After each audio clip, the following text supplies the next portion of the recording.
Okay, so now practical name determination of glucose using Fehling solution we will discuss in this lecture. So some introductory part regarding this one. So Fehling solutions normally Fehling test for reducing sugars has been used since 1800s. Determine the amount of glucose and other reducing sugars. Okay, lactose in milk, for example. It has had many applications, including use in agricultural, glucose determination in corn for use in corn syrup, and and in medicines.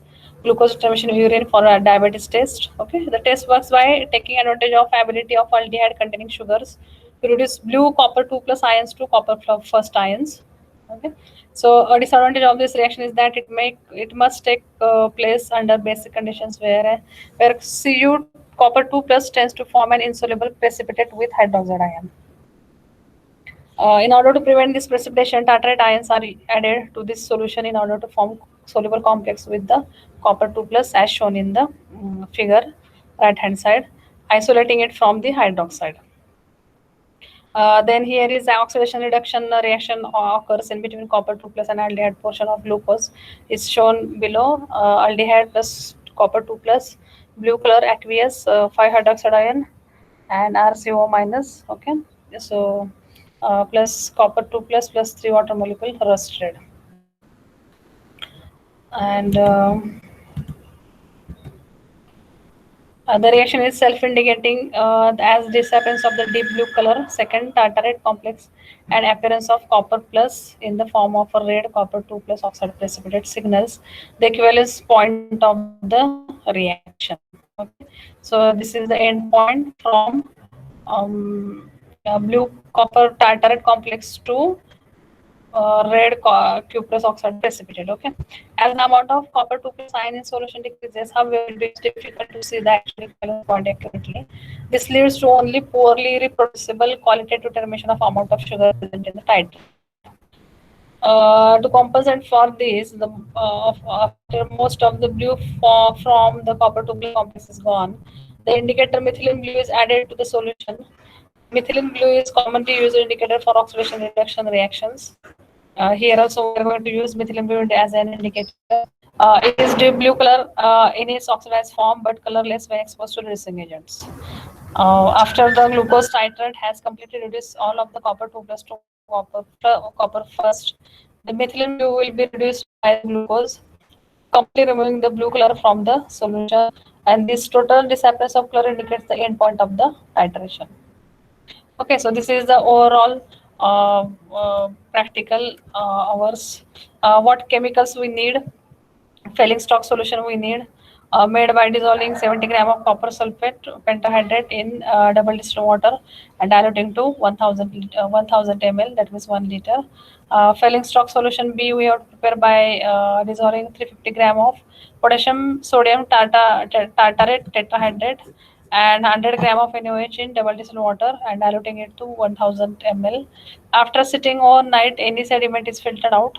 Okay, then we need methylene blue as an indicator, 1 plus aqueous solution, and we need 0.5 gram of pure glucose in 100 ml of distilled water. Okay, so all these chemicals we need for our experiment. We'll go for the procedure now. So first one is standardization of Fehling solution. Fill the burette first with Fehling solution. Fill burette second with glucose solution. Transfer 10 ml of Fehling solution to conical flask. Add equal volume of water. Heat the flask on burner till solution being boiled. Add standard glucose solution from burette second until the blue color just disappears. Okay, maximum adding 1 ml glucose to complete the reduction. Okay, so this is the standardization. Heat the lid to boiling.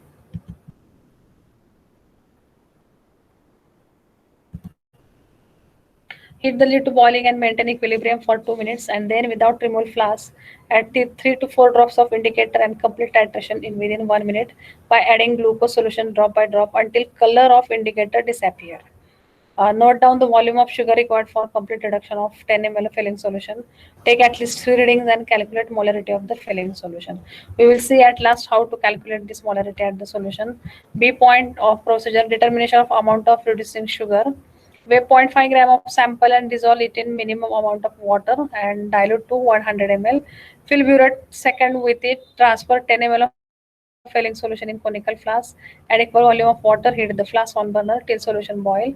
Add sample solution from burette second until color of solution just disappear. Add maximum 0.5 ml.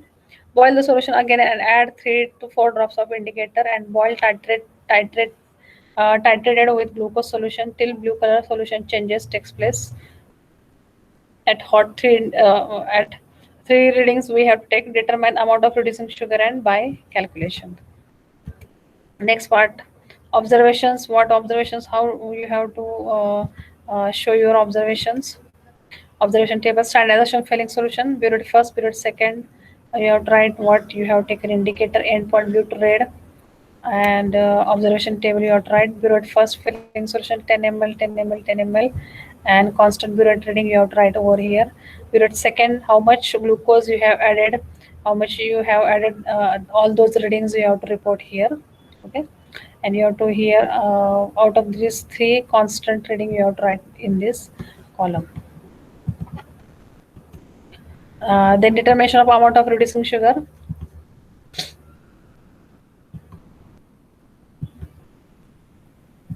Sorry, calculations. Molarity of standard glucose solution, 1 molar in 1000 ml glucose 180.16 gram. So x molar 100 ml of glucose 0.5 gram. So x is equal to molarity of glucose is here. Then to find out molarity of filling solution, so M1V1 is equal to M2V2. You have to add, you have to fill up your readings here and you can calculate the molarity of filling solution. Next point, determination of amount of reducing agent. Observations you have to write. Okay, so the second titration you have done, so that readings you have to write over here. Right here, constant period reading. Then calculations again. Molarity of unknown glucose sample. Molarity of unknown glucose sample M1V1 is equal to M2V2 unknown filling solution. Then D point, determination of strength of unknown glucose sample. So strength of unknown sample is equal to molarity into molecular weight of glucose.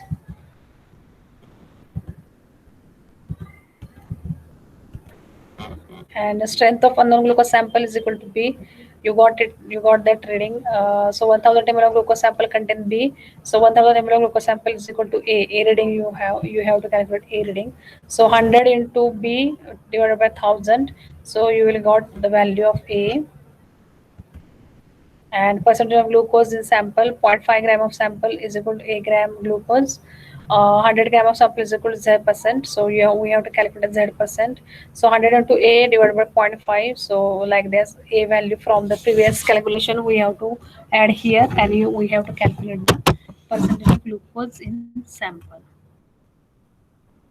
And lastly, we have to write our uh, what our um,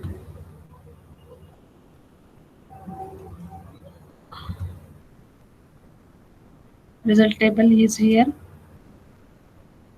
So uh,